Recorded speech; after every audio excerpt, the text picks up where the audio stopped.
greetings of peace. My name is Yusuf Ismail, and the program you're watching is I Beg to Differ. This program focuses on interactive debate on socio-economic, political, cultural, and religious issues affecting us as South Africans, and looking at some of the global dominant trends in the international community. Look at some of the statistics we see on a daily basis. In 2011, it was estimated that 44 murders, 181 sexual crimes, 278 aggravated robberies, and 678 burglaries were committed every day in South Africa.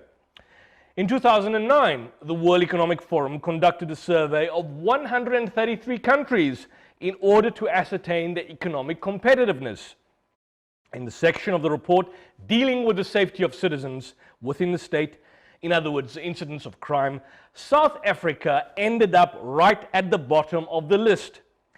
Even when comparing South Africa with other African states, South Africa fares badly. In 2011, the Mo Ibrahim Index, which measures the state of government in 53 states of the African continent annually, placed South Africa 44 out of 53 on the ranking list which deals with the personal safety of the country's inhabitants. Well, that's what we're going to be discussing this evening. Crime, corruption, and how it affects us daily as South Africans, despite insane pronouncements made by the President and the Minister of Police, Bheki Cele. And joining me in the studios, I'm joined once again after some time, Rasool Snyman, founder of the anti-treason movement. Welcome, Rasool, once again to I Beg to Differ. It's good to have you. Thank you for having me, Yusuf, and salaam alaikum to the viewers. Wa alaikum salam. What is going on? We are living, and we hear this all the time, and people complain, but the reality is, situation is exacerbating to a level never before seen in the history of this particular country. More people are dying now, more mortality, child mortality now than there ever was during the heights of apartheid, during the heights of the evil regime back then. More murders, more killings, more rape. We are living in a cesspit of insanity in all major cities in this particular country, and indeed in the rural areas. What's going on? Yusuf, one has to look at causes. I am someone that goes for causes more than dealing with the symptoms. For me, we live in a very violent society, and the violence comes from the top down. Why? If one looks at, for example, in the international context, society no more solves its problems through negotiations. They solve their problems, or it solves its problems through violence. And that violence is filtering down to the ordinary man. The violence is pervasive. For example, if you look at children's video games, Inherently violent. they're violent. You know, if you look at our movies, they're violent. I mean, just to stop you on that, but I just watched the most recent Rambo movie. I don't go to movies in general, but if you look at the original movies way back in the 80s, violence was there, but curtailed. Now it seems that it's amplified on steroids to the extent that you have to show the most grotesque form of violence in its most explicit form. Well, one has to look at the nature of mass media. Mass media transforms society. People say generally that art reflects life. But life also reflects art because it's an interactive relationship that happens. For example, right now, everything is justified by a gun. Everything is justified by a bomb. Everything is justified by an airplane or a knife. Do you support a gun-free society? I know that takes us to another level in debate entirely. I think we should consider that the gun-free society and look at it in contextually and juxtapose it against the ideal society. What is the ideal society? The ideal society is a society that considers violence to be the lowest form of communication. Now, when humanity has stopped being able to communicate effectively, then it automatically translates into violence because there's no other way to communicate. I don't want to take the debate to another level, but the counter-narrative to what was suggested is in fact that Hitler took the guns, Mao took the guns, Stalin took the guns, the far right in Latin America under Pinochet, they took the guns. And what happens when extreme gun control is implemented in society, you have a situation where the state then basically becomes extreme. Yusuf, we have to look at, like for me, I like to look at two things. I like to look at the ideal. What is the ideal world that we strive for or work towards? And then we look at the reality. The reality is determined by pragmatism. For example, I would agree that we need guns if the criminal element has guns. On the other hand, we cannot surrender the right to bear arms to the state if your state is oppressive and violent. Marikana, for example, is a clear indication of violence by the state, orchestrated violence. The argument, again, this raises so many points, but Cyril was in fact exonerated for the Marikana massacre. One could say a lot of things about exoneration. For example, as the anti-treason movement, we're then saying that even the courts and the justice system is politicized. I could say Zuma was exonerated as well. I could say the Sariti Commission also exonerated some people, but then we're looking at the system itself. So taking us back to the original argument, are you saying that violence intrinsic in our society, amplified on steroids, is as a result of the mass media or a combination of a number of other factors? Because the vast majority of South Africans don't have access to the mass media, don't have access to social media. It seems to be a selected group that do have access. Would you not rather suggest that possibly the dysfunctionality in the criminal justice system that in fact leads to this? I think there are a multiplicity of factors that one has to take into account. For example, even though the rural community does not have access to the media, they see what happens to the criminal justice system by virtue of the fact that they complain and no one responds. They charge someone and nothing happens.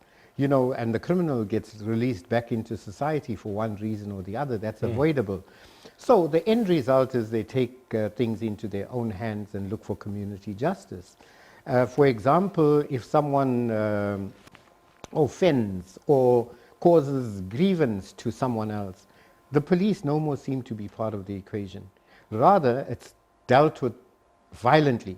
Why? It's not because they're predisposed to violence, but because the system has failed them. And one has to then begin to look at why is the system failing? Why is it that our system in itself, driven by our government, is failing the people?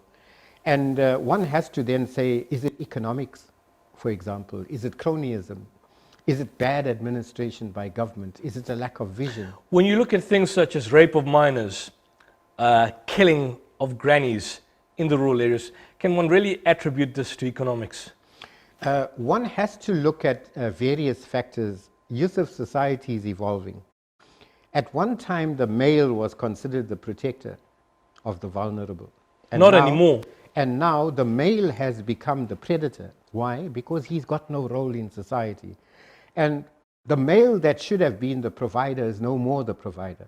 So here we have a soldier, basically, who has no war. I want to bring the statistics to you and perhaps comment, because we talk about the dysfunctionality of the criminal justice system, the dysfunctionality in terms of government administration, but people also appeal to the dysfunctionality of the past. But I want to bring the statistics to your attention.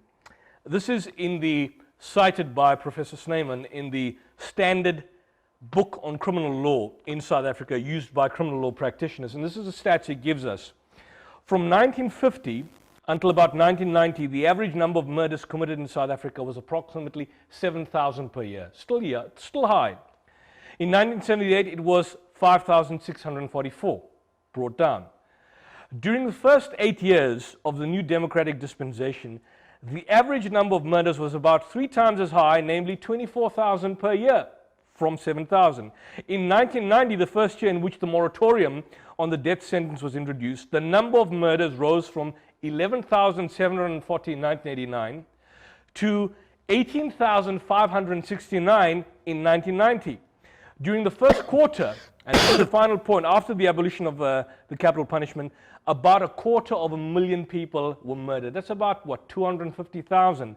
During that period between 2000 and 2013, the figure conservatively estimated is that another 250,000 people were killed. Now, these figures, besides them being disturbing, raises a number of fundamental questions. How is it possible that under a new democratic dispensation, the murder rate can rise, the rape can rise, corruption can rise, and all forms of some of the most horrendous crimes you've never seen before has risen tenfold. How is that possible? One has to look at, for example, the state and the citizen, and further, what sort of state influences what sort of citizen. When you talk about an autocratic government, in every instance, crime is down. Every instance, because the government is arbitrary in what it does. The government's a dictatorship. Yes. Now, when one looks at a free society, that means the citizen is free. That also means that the lumpen proletariat is also free. It also means that the criminal element is free. So what needs to happen? The minute you free the people, on the other hand, you have to strengthen democracy, you have to strengthen the justice system. You have to now put in values into the system itself, into the people, into the consciousness. Now, what we did 1994, prior to 1994, was the creation of a violent state. A state imposed itself on us, all of us who were non-white, through violence. It showed us that we control through violence. And it then created children. Malcolm X would have said, and the chickens come home to roost. Now, this was exacerbated by the ANC, because what the ANC was supposed to have done after liberation of the country through a liberal constitution was to strengthen justice. They never did that. They never did that. They fleeced the money. Now, this takes us to the interpretation of criminality. I was going to speak on class and criminality because somehow or the other we see the lower end as being criminal, but we don't see the politicians as being criminal. And hold that thought, Rasul. Just hold that thought. The criminals being politician, we're going to unpack what that is. We have to go for a quick ad break and we're going to be back shortly.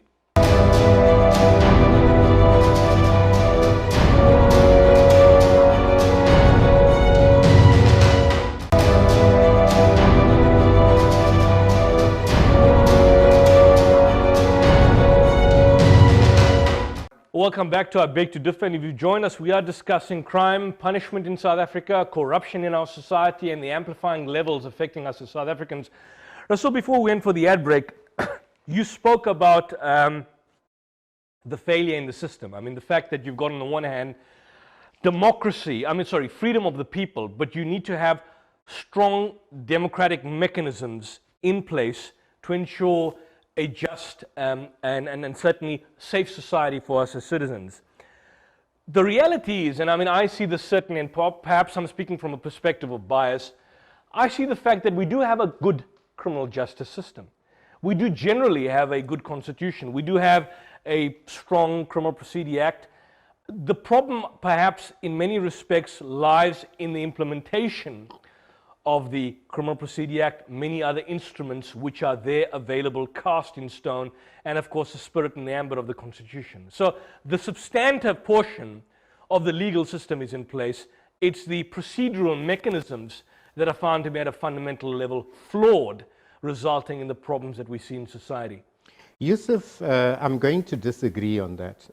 I think theoretically the system is fine, except it has one very, very important component that's missing, civilian oversight. Right now, what we are saying... There's ombudsman, apparently, that people allude to.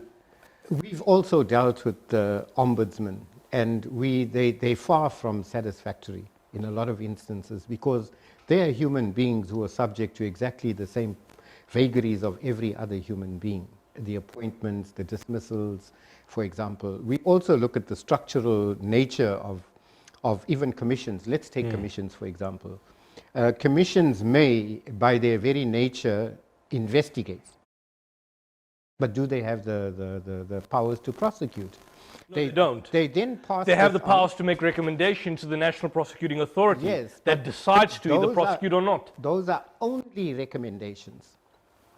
Then we sit with the public prosecutor itself. The public prosecutor has been open to manipulation. We've seen the political games that have been played in 25 years. So now this begs, where do we go to from here? If we do not at any point in time say civilian oversight becomes part of the program, we are heading for disaster. Believe me, I think that no one should police the police. I mean, no one should be without the concept or this fail-safe mechanism of policing the police. So in theory, it's good. Practically, it does not work. And the Sariti Commission makes this abundantly clear on the manipulation of the instruments that are supposed to hold government to account. Sure. Speaking about that, on that point, the chances of murderers escaping the law in South Africa, escaping the clutches of the law, is viewed to be exceedingly high. I mean, according to the report of the police in 2014, only 27% of murders reported to the police are solved. Only 27%. Of the cases solved, only 30% end up being prosecuted. Now, I mean, here's a problem that you have, is a situation in terms of which that in the broader ambit, the broader scheme of things, only 8% of reported cases ultimately end up in court, and even a smaller percentage of that 8% that is brought to court result in convictions because of either shoddy investigative work. This is a disturbing trend, very much disturbing. And I mean, this basically is effectively leading up to either probably symptomatic of a larger problem within the police force. I think there was a document that you were circulating on behalf of the anti-treason movement a few weeks back, which speaks about the inner corruption within the police force itself. Yusuf, everything points us back to government. Everything. It's not that as the anti-treason movement we anti-government or we anti-ANC, but we pro-country. We are patriots of the highest caliber, and we believe that we should hold our government to account. Our government has used the political system, has used the processes simply to keep itself in power. It did not use it for the interests of the people. For example, every murderer that gets away, and gets away because of shoddy investigation, has to be laid at the feet of government itself. For example, we look at the three of the random sampling, we find that they are police officers with criminal records. Now, if the criminals are our police, how do we win? What about the Minister of Police himself, the present Minister of Police, Bheki Well, Cele? You've heard about the fact that he may have had some links. Now, I have no problem mentioning this on national television with organized criminal syndicates. As has been pointed out by a number of leading journalists out there, the man's got clearly a nexus, as you had the previous one, and people within crime intelligence, Richard Mbluli, Jackie Celebi. Why is it that those at the higher echelons of administrative power involved in criminal activity themselves? We've limped to a criminal state. Is a state criminal? Not the state, the government. The government, at least representative of the state. Yeah, and the government, by being criminal, has betrayed the people. It has betrayed the republic. It has betrayed democracy, because democracy cannot function if there's no rule of law, and rule of law cannot be in place if it's undermined by the very people who promote it. When we look at the rule of law and the constitution and try and synergize the two, the first thing that comes about is equality before the law. Now, when we look at the law in itself, there's inequality before the law. Be specific in what respect? For example, if you are a criminal, for example, and you are in politics, the approach and even the outcomes are different to the ordinary man that's a criminal. But that's not the inequality in the law. That's not the inequality in the legal system. The legal system states you have got the same rights as every single accused, same rights of prosecution. That inequality then stems in terms of the procedural mechanisms in place, again, not the substantive aspect of the law. I would agree, as that's why I was saying that in theory and praxis, we've got two aspects that we must look at. So it's a practical aspect, the practical implementation that is found wanting. It's like our constitution. It's a very good constitution. It's brilliant, in fact. But the application of the constitution gives us racism, it gives us poverty, it gives us violence, it gives us landlessness, and it gives us crime. Now, when the government itself starts breeding poverty as part of its trajectory, then automatically it breeds violence, because poverty is violence or leads to violence one way or the other. The fact that we've created shack cities, for example, where there's no electricity, there's darkness, there's no lights, there's no order, we automatically create an environment. So that creates are you saying crime. then that poverty is the main catalyst? I mean, there's other factors. For example, the argument also being made, the counter narrative to the dominant theme about poverty, is that there's a much one-sided emphasis on the rights of the accused and the convicted person, and very little emphasis on the legitimate rights to safety of law-abiding citizens. It comes back to the Section 35 of the Constitution. A lot of emphasis on the rights of the accused, very little emphasis on safety of citizens and so on. Should we have left the Constitution solely to the politicians who are themselves embarking on crime? You know, it's like saying the hijacker should develop a constitution for us, the people. I'm just questioning the scientific aspect behind the argument that poverty can be viewed as one of the primary factors for crime. I mean, when you look at some of these robbery sprees, certainly murders, a lot of them are by organized criminal syndicates. Rape of minors. My question is that are we not perhaps exonerating a lot of the criminals by virtue of the fact that we appeal to the notion that, look, perhaps this may be a legitimate excuse as to why crime is so rampant, as opposed to simply looking at the inherent criminality of individuals and the fact that they are, by their very nature, crime-driven? It's a complex question, Yusuf, and we cannot in one sentence address it. One has to look at the psychological makeup of people, because crime starts here. Yeah. It doesn't just manifest. No child is born a criminal, for example. Society certainly has Society, role to some to play. extent, makes us good or bad.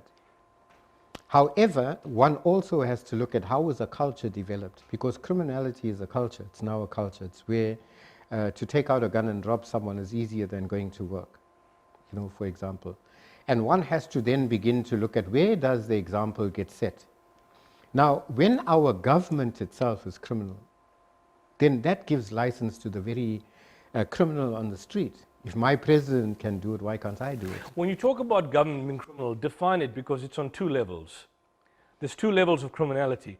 The one level is, as we've discussed many times in this program with you and others, is the inherent crime in embracing a neoliberal capitalist enterprise, going with the flow, embracing the fact that multinationals can come over, take over your economy, embarking on the neoliberal agenda. That's the one level of criminal activity that you could identify as crime.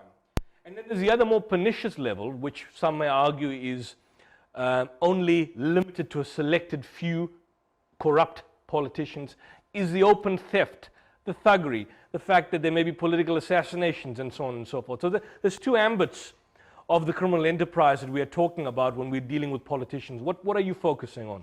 What are we looking at? The crime of betrayal of 1994, or the crime in terms of where politicians engage in open crime, the Zuma regime and what came before him and what's presently in place and so on?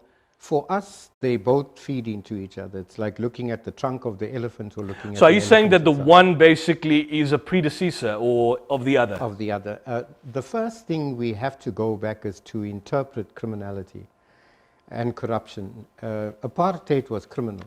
Yeah. By its very nature, it was criminal. It was an enterprise that put people into race categories and exploited them, took their land. So that was theft at the highest possible level. And at that level, even the Queen of England is a thief. At that level. But in the psyche of the ordinary man, we don't see queens as thieves. We don't see politicians as thieves. For example, I'm taking this to the international context. America is a thief and a robber. They engage in regime change. Regime for change, example. invasion of other countries, Invade other theft countries. of their resources. And let's say assassinations, for example, though it's called targeted killings and et cetera, et cetera. But if we, the people, did exactly the same thing, we labeled as criminals.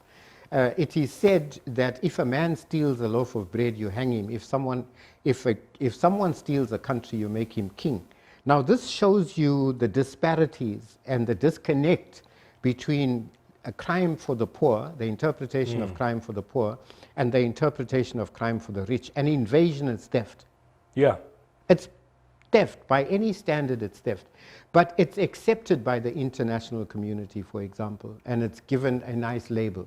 Occupation. Occupation. Palestine is being stolen. Right as we speak, it's being stolen. It has been for the past 70 years. But that crime and criminality is justified. It's justified in international circles. But one has to ask, who justifies this? Because interpretations of anything is governed by those who interpret it.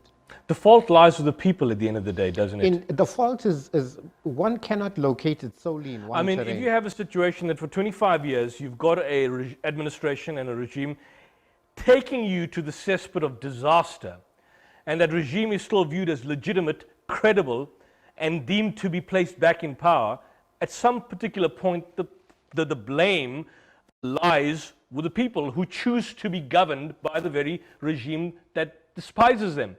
We were just talking earlier on about the concept of control, mind control, and the nature of people. People think in groups, for example, and people are eternal optimists.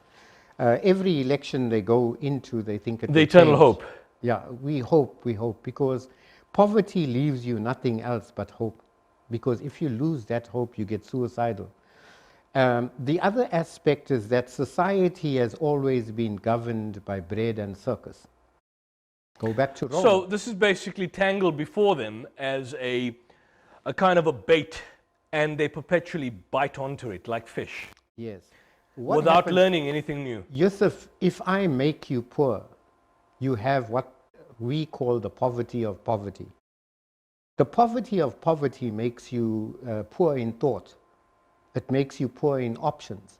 It makes you poor in understanding other realities. Like, for example, if someone is a third generation poor person, they don't know anything other than poverty. The same thing, like when we talk about our people and we say, you will get liberation, they think liberation is a new shack. Because the trajectory of thought is right down. It's maintained. It's maintained down and it's created. But just stop that, Rasul. We're going to come back on that. I have to go for an ad break and we're going to be back shortly.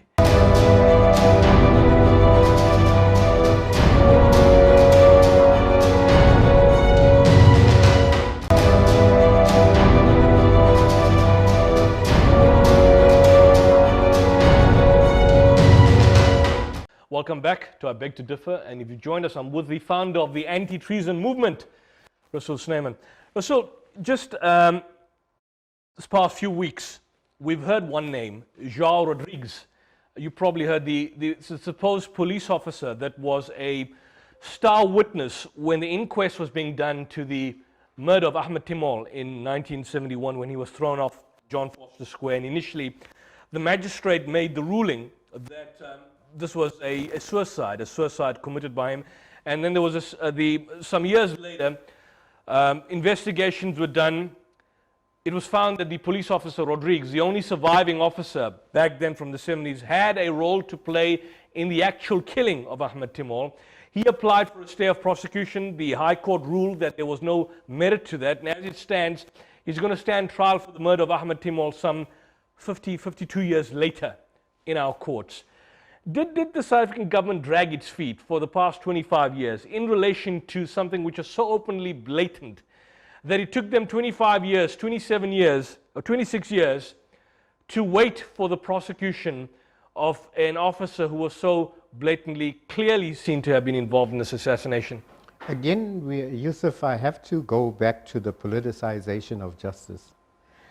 Justice is no more a standalone that is blind. Justice is being manipulated. There's the murder of Chris Hani, for example. Why hasn't there been an inquest? There are the murder of other activists. Have you been suspicious of Chris Hani's murder? Chris Hani's murder is very suspicious in itself. If you look at all the evidence leading up to it, and I think we need to have a good debate and unpacking. It's taboo to even discuss that. It's taboo to discuss Chris Hani's murder in the media. Well, this again tells you about the politicization of justice. If justice was blind, Chris Hani's murder would have been one of the first things on the table, because it's an integral part of the transformation and the transition from prior to 1994 to 1994. And if that was investigated, then by all means, the ruling party may have been moved. Do you believe there was an attempt by the ANC back then to shift or to rid itself of alternative voices? Well, the political murders have been happening for a long time, and political murders have been orchestrated from within the revolutionary groups and from without. The revolutionary groups themselves, as Zuma has said, have been askaris, so to speak. If one is an askari, which means you turned from the revolution to becoming an agent of the state, they use the state to get rid of their opposition. So the motive in this instance, Hani's instance, would be what?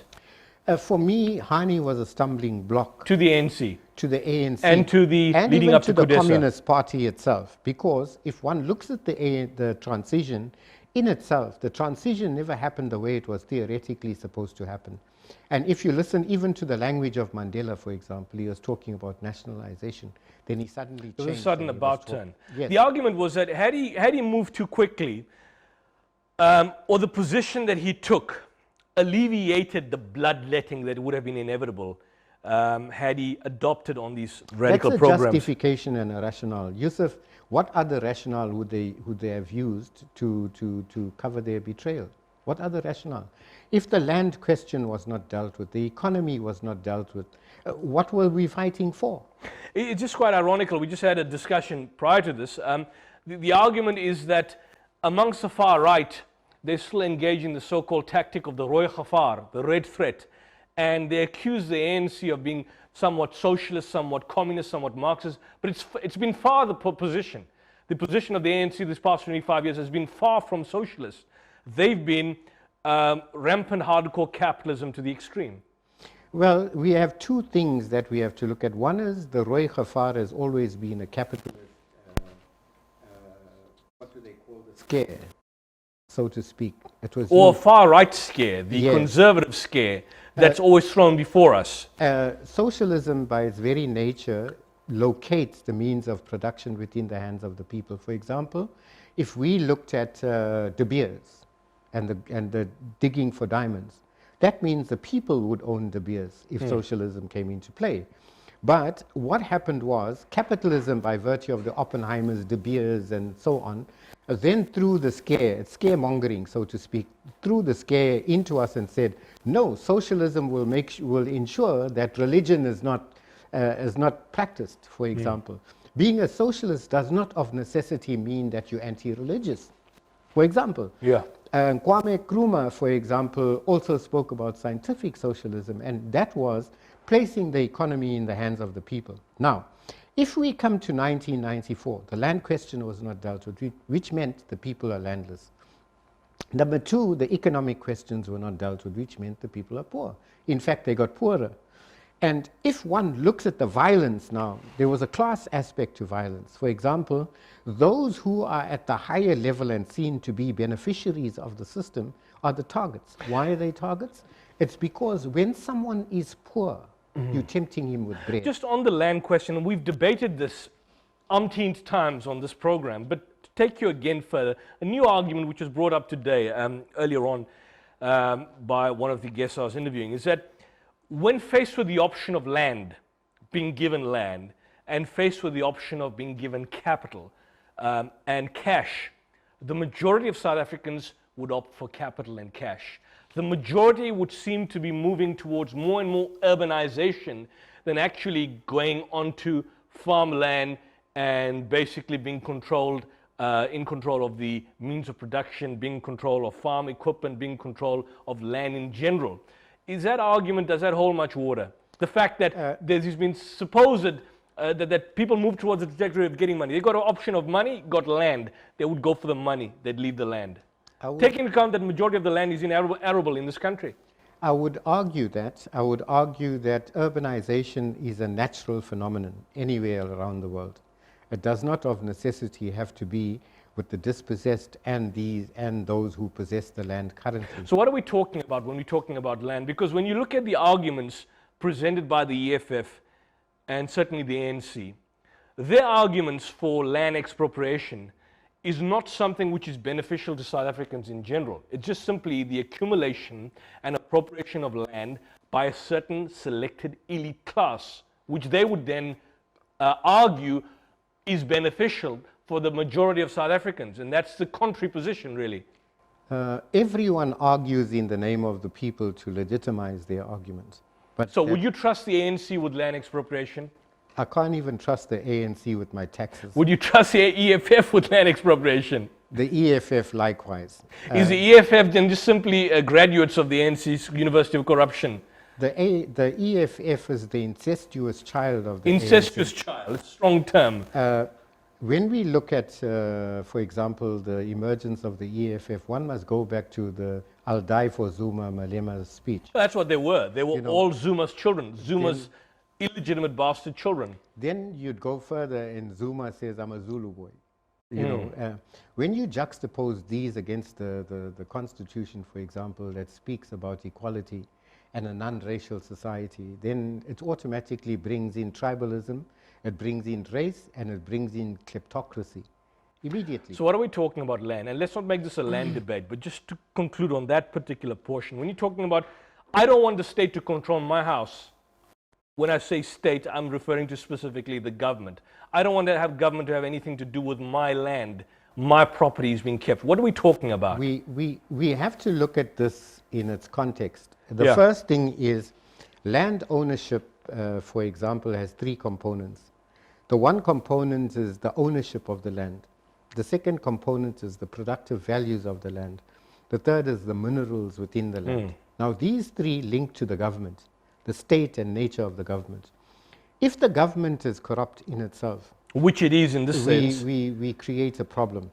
So we cannot deal with these three until we deal with government. And the position of the anti-treason movement is that we have to fix government first and then deal with the others. Now, go ahead. When we look at, for example, when we talk about the three, land ownership should rightly be in the property of the collective, everyone.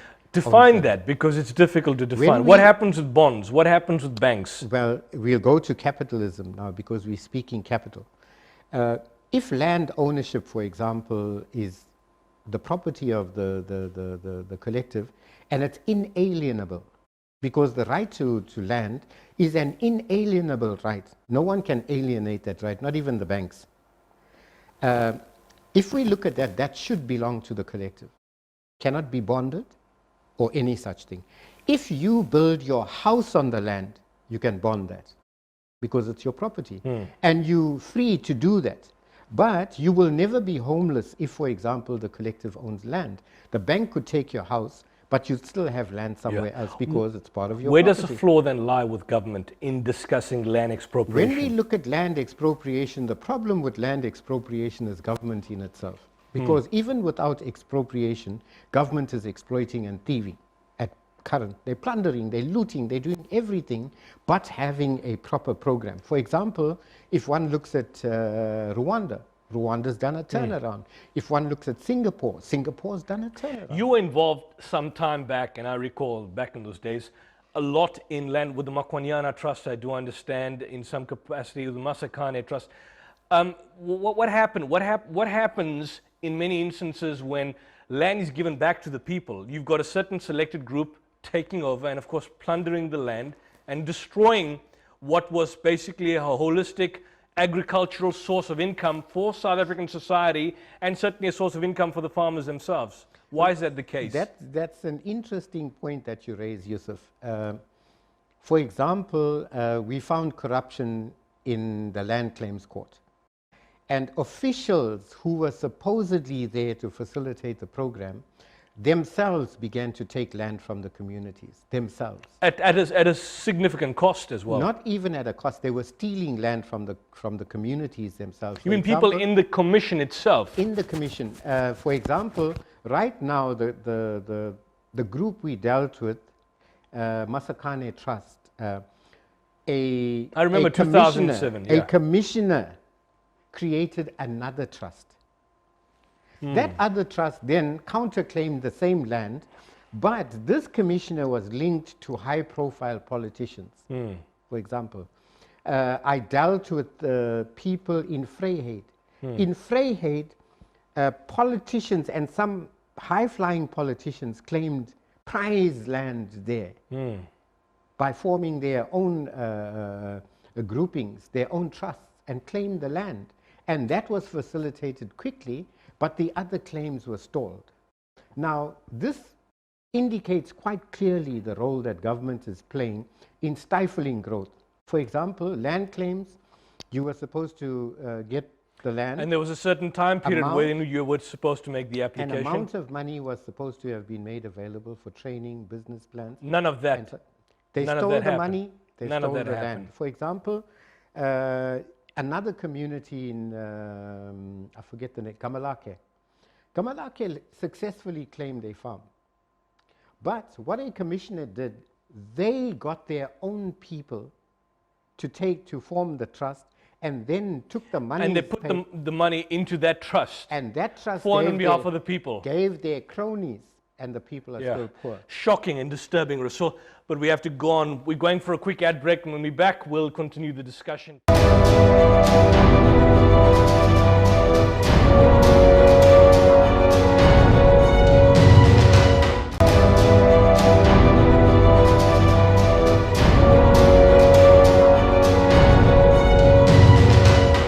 Welcome back to I Beg to Differ, and if you've joined us, we are in our final segment, and we are discussing crime in South Africa, corruption, and all sorts of other egregious actions being committed against South African citizens on a daily basis. Rasul, South Africa can be proud of the fact that its new constitution, Bill of Rights, having turned aside the evils of apartheid and its other evils, but from that, and as many legal jurists have pointed out, the landmark decision in 1995, the Makwanyane judgment, State versus Makwanyane, which effectively did away with the death penalty. In recent years, in the past it was moot debate. To discuss and even debate the death penalty was becoming very much of a moot question, something which was limited in academic circles.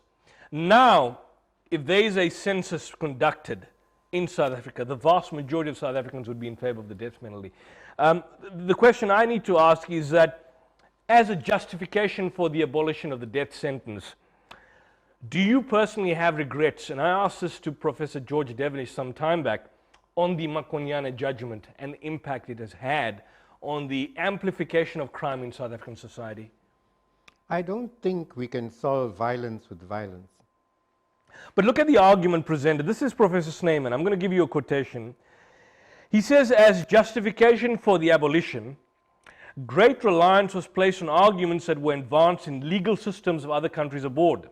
He goes on to say, however, as pointed above, in those countries, the incidence of crime in general and murder in particular is incomparably lower and has always been in South Africa. This raises a question.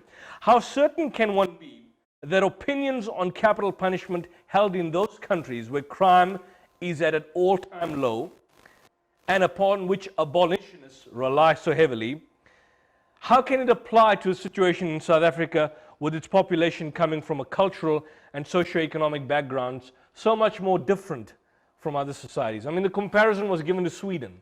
In Sweden, for example, if there was a murder, single murder would be headline news. Today there's murder, we've become so desensitized.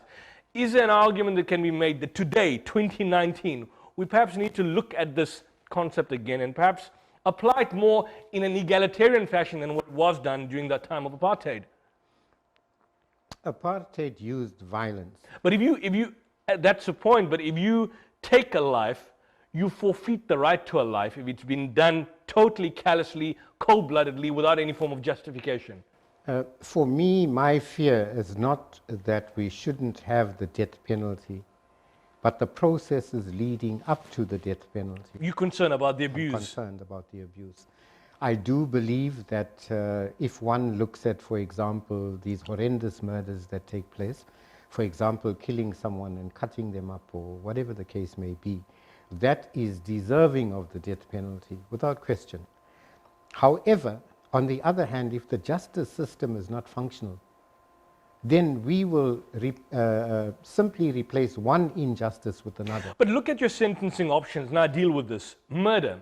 The minimum sentence for murder is 15 years. Now that doesn't mean people assume he spends 15 years, because he's eligible for parole at 7.5 years, meaning for good conduct he's released at 7.5 years. For a first offender of rape, the minimum sentence is 10 years, which means that give and take he's eligible for parole for 5 years. Life imprisonment is not actually life imprisonment. It amounts to a period of 25 years, and subject to correction, the individual can be released even at 20 years. If someone is sentenced to a term of imprisonment for 25 years, he's eligible for parole for 12.5 years. The sentencing options in this country leave a large amount to be desired, and the fact that our prison population is so overpopulated, criminality has reached another level in prison itself. I mean, the argument is more applicable today for the death penalty. If you've got an independent judiciary, which never existed in the past, that can apply the sentence equitably, perhaps that may be an option to look at. Independent, dysfunctional judiciary. Would you say the judiciary is dysfunctional? It's dysfunctional. Yusuf, if you just quoted figures for me now, percentages of convictions, which tells But the flaw doesn't lie with the judiciary. No, the flaw lies with the investigative process. I mean, the lack of evidence. If one looks at, again, I'm going to go to theory and practice. In theory, we've got a brilliant system, in theory. For example, if someone gets murdered here today, you know, you can't even get forensics on the scene. If forensics comes on the scene, they mess up everything. The police officer is not trained. For example, I came across accidents, something simple as accidents. I, as a citizen, had to go in and manage the traffic, manage all the things, not to move the body, make sure the vehicles are far away, ensure the lack of police on the scene. It's the training that is the problem. Now it takes us back to government. How is government actually constituting the police force? You know, if policemen have criminal records, if policemen are illiterate, if policemen have no knowledge about policing, then what is the police force? Is it simply men in blue walking around with firearms? Or is it a police force in charge, not even a police force, a police service that is supposed to serve the society? If the society cannot be served by those who interface with it, the whole system fails. Another thing that has been problematic is this concept of lost documents. Documents get lost all the time. Now that tells us that the system itself is flawed. How do you track and trace? Dockets get lost as well. Yes. How do you track and trace? You know, one hasn't evaluated the prosecutors themselves. How competent are they? Because I've been to court for a couple of fines, for example, and I've sat in court and I've listened to the prosecutor. Leaves a lot to be desired. I think I would make a better prosecutor than the prosecutor. Now, if that is the case, what is the quality of the system itself? Is this because of the ANC or the government accommodating people for it to be viewed favorably? It's trading the standard of life of the people for petty power. Are being traded on the altar of expediency. Exactly. Now, when we start looking at these political trade-offs, we come back to why we exist. We exist because the government is committing treason against the people. That is an act of treason because it betrays the interests of the people. Everyone that gets murdered and the murderer gets away, everyone that gets raped and the rapist That's gets an act away, of treason. That is an act of treason that's cumulative and leads into the very concept of the government. So as then the founder of the anti-treason movement, you wouldn't per se be opposed to the death penalty in principle, but your concern is the inherent abuse that basically may become writ large as a result of the perhaps unequal way in which it is implemented. We go back to 1994. 1994, we were sold the philosophy of humanism, for example. We took it lock, stock, and barrel. No, there's a Western concept of humanism. We respect life, yes, but it's not absolute. The respect for life is based on the respect for life. For example, if I have no respect for you, like the Khashoggi murder, for example, I take you into some room because Kill you completely. and I cut you up in pieces and put you in paper bags and mince you or whatever the case may be. Why should society be merciful to you when you have been merciless to your victim? So I think there has to be parity in terms of how we view justice, how we view law. What's the anti-treason movement? I mean, the last time we had you, we were discussing the meeting that you had with that was forthcoming with the anti-treason movement. What's your trajectory now? You've certainly linked up with like-minded individuals and entities. What do you plan to do? Well, what happens is we're strategizing. Remember, we're doing something that's historical. No one has done this before. No one has taken government to task for treason. Do you have the resources for this in the long term? We need the people. We need a couple of resources. One, we need the currency that would be financial, for example. Two, we need the currency that is intellectual, based on skills. Three, we need the moral support of the people. Because at the end of the day, we don't act on our own. We act for and on behalf of the Republic. We act for and on behalf of democracy. And we act for and on behalf of the people. Do you have themselves. a support structure? Do you have a support base, a large support base, or is it still at its infancy? We want it to remain small. We want to be mass supported, but not necessarily mass based. Because if you are mass based, it leaves us open to infiltration, for example. And that's the danger that people have. That's the danger we have, because we've seen the co-option of other movements as well. You were with other social movements. Exactly. A lot of them have been co-opted. SMI, a social movement in Daba, the meetings in Free State, a lot of the shutdown campaign. We've seen the Democratic Left Front, for example, which was a very noble enterprise.